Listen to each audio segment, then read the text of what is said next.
Kita ke informasi pertama, Saudara. Presiden Donald Trump memberi perintah kepada Angkatan Laut Amerika Serikat yang makin membuat Selat Hormuz memanas. Perintah ini berupa tembak kapal Iran yang dianggap mengganggu. This is Warship 112. We will be escorting you to your next port of call. Thank you for the cooperation. This is Warship 112 standing by at 1016. Pernyataan ini disampaikan oleh Menteri Perang Amerika Serikat Pete Hegseth yang bilang bahwa Trump memberi wewenang kepada Angkatan Laut Amerika Serikat untuk menghancurkan kapal cepat Iran manapun yang mencoba memasang ranjau di perairan atau mengganggu jalur pelayaran Selat Hormuz. Bahkan perintahnya disampaikan detail bahwa Trump memerintahkan militer untuk menembak dan membunuh kapal-kapal Iran. Hegseth juga menyebut bahwa Amerika akan membersihkan ranjau laut yang dipasang Iran di Selat Hormuz. Pentagon memberikan jangka waktu pembersihan dengan kemungkinan membutuhkan waktu selama 6 bulan. President Trump has authorized the United States Navy to destroy any Iranian fast boats that attempt to put mines in the water or disrupt passage through the Strait of Hormuz, to shoot and kill. Our commanders have clear rules of engagement. If Iran is putting mines in the water or otherwise threatening American commercial shipping or American forces, we will shoot to destroy. No hesitation, just like the drug boats in the Caribbean. Televisi pemerintah Iran menayangkan rekaman pada hari Sabtu yang diduga menunjukkan kapal kargo dan kapal tanker minyak terhenti di Selat Hormuz. Waktu, lokasi, dan isi rekaman yang dipublikasikan oleh media Iran tidak dapat diverifikasi secara independen. Blokade di dekat pelabuhan-pelabuhan Iran termasuk yang berada di Selat Hormuz telah dilakukan Amerika Serikat sejak 13 April lalu. Dan hal ini memicu lonjakan harga energi dunia.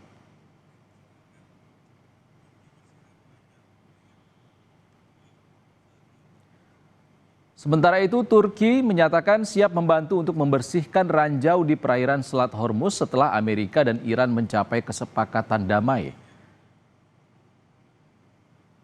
Menteri Luar Negeri Turki, Hakan Fidan, menyebut pembersihan ranjau merupakan bagian dari layanan kemanusiaan dasar bagi semua orang.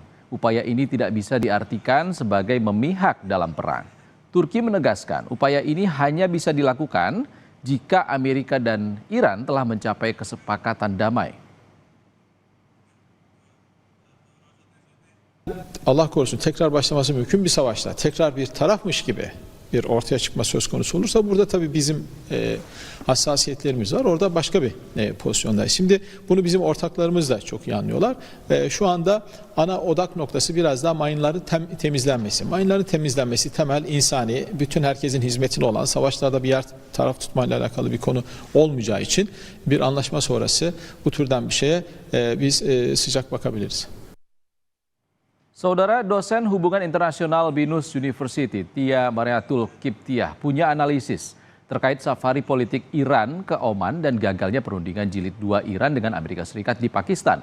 Menurut Tia, perundingan bisa jalan hanya jika AS mencabut blokade Selat Hormuz dan tidak menyerang kapal Iran. Sementara pakar Timur Tengah Nasir Tamar bilang, secara historis Iran tidak mempercayai Oman untuk masalah Selat Hormuz dan akan lebih memilih Rusia dan Tiongkok untuk mengendalikan Selat Hormuz. Berikut cuplikan analisisnya yang kami cuplik dari program Sapa Indonesia Pagi. Dari Amerika Serikat bukan persoalan tarik ulur, mereka bertiga itu sudah on the way begitu ya. Tapi ini yang cancel kan Iran, karena Iran memang datang ke Islamabad itu hanya untuk berbicara dengan Pakistan berkaitan dengan kekecewaan Iran karena Amerika Serikat melakukan blokade, jadi ada double blokade di Selat Hormuz, kemudian ada blokade juga terhadap beberapa pelabuhan Iran, Mas Bre.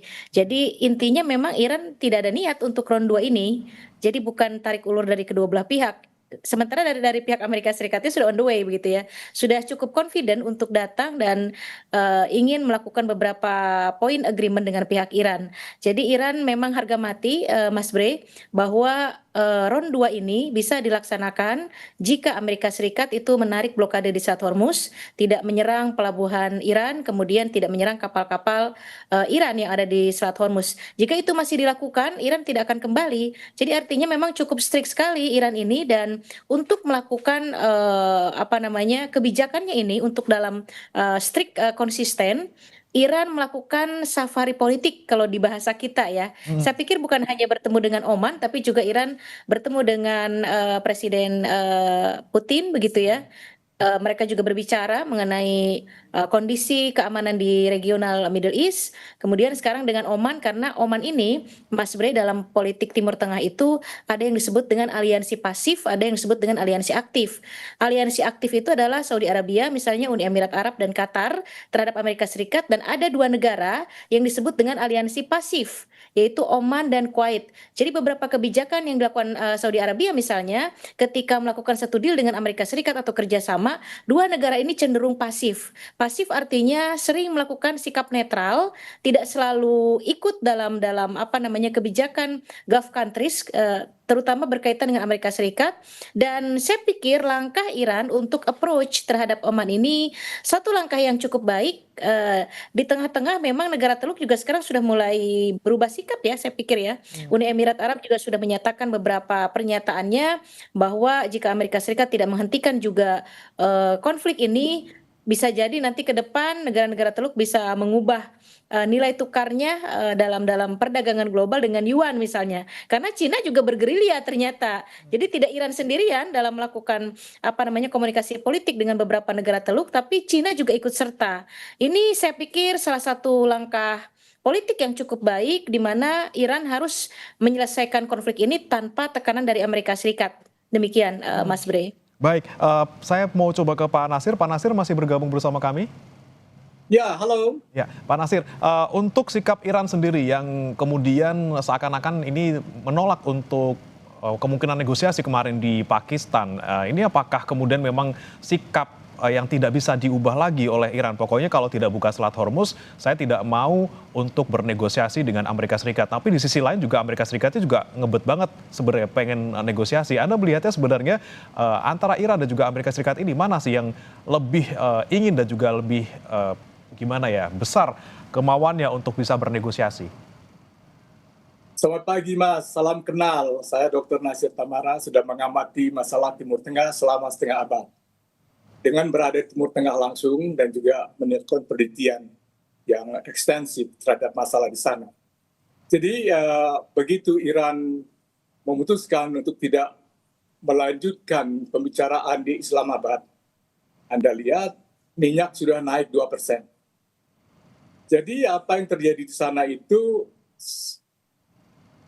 apakah Iran akan mau maju lagi berunding atau tidak, akan menentukan ekonomi dunia.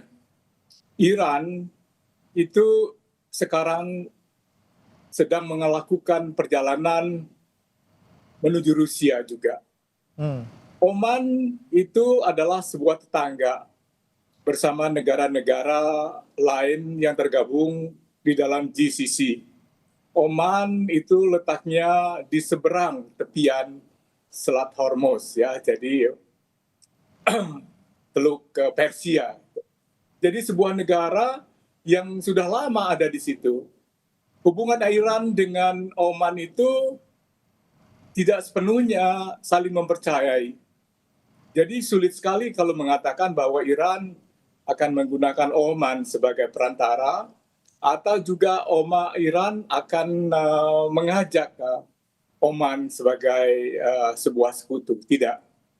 Begini, jadi tanggal 1 Maret tahun ini, setelah Amerika dan Israel menyerang dengan gencar Iran, Iran menyerang balik Oman.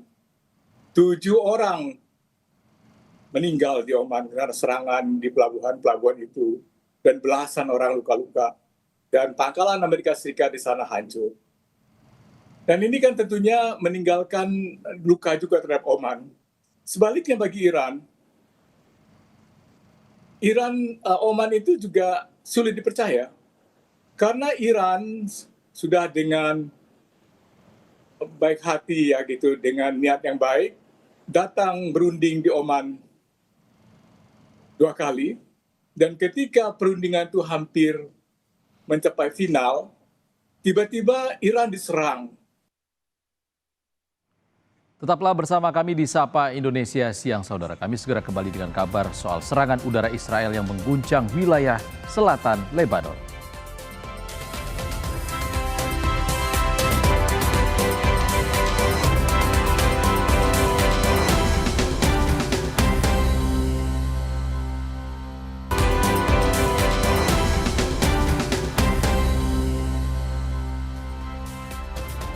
Anda kembali di Sapa Indonesia Siang, Saudara. Serangan udara Israel mengguncang wilayah selatan Lebanon. Asap tebal menyelimuti langit distrik Nabatiyeh.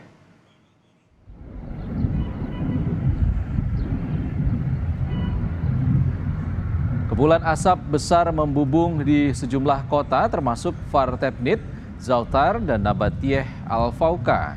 Militer Israel sebelumnya telah mengeluarkan peringatan evakuasi dan menuduh Hizbullah melanggar gencatan senjata. Kementerian Kesehatan Lebanon melaporkan 10 orang tewas dan puluhan lainnya terluka. Perdana Menteri Benjamin Netanyahu memerintahkan serangan gencar terhadap target Hizbullah. Israel menyebut operasi ini sebagai upaya menangkal aktivitas teroris dan berencana membentuk zona keamanan di wilayah selatan Lebanon.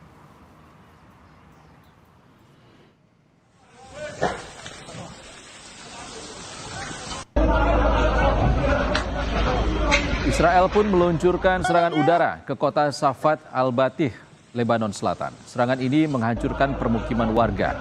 Media Iran menyebut serangan Israel sebagai pelanggaran gencatan senjata. Serangan diluncurkan ke permukiman untuk menyasar warga sipil.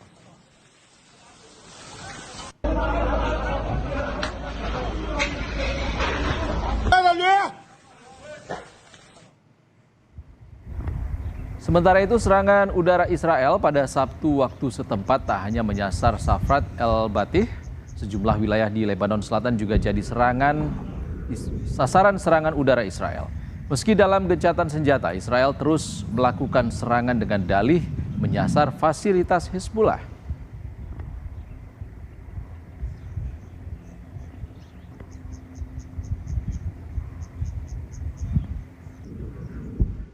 Saudara, warga Lebanon Selatan pun berduyun-duyun meninggalkan tempat tinggal mereka di tengah ancaman serangan Israel. Rumah di Lebanon Selatan akibat serangan militer Israel. Sejumlah rumah di kawasan Dir Ames, Lebanon Selatan hancur berantakan. Sebelumnya, militer Israel memberi peringatan evakuasi penduduk dari target area. Israel mengklaim serangan menyasar struktur militer Hizbullah.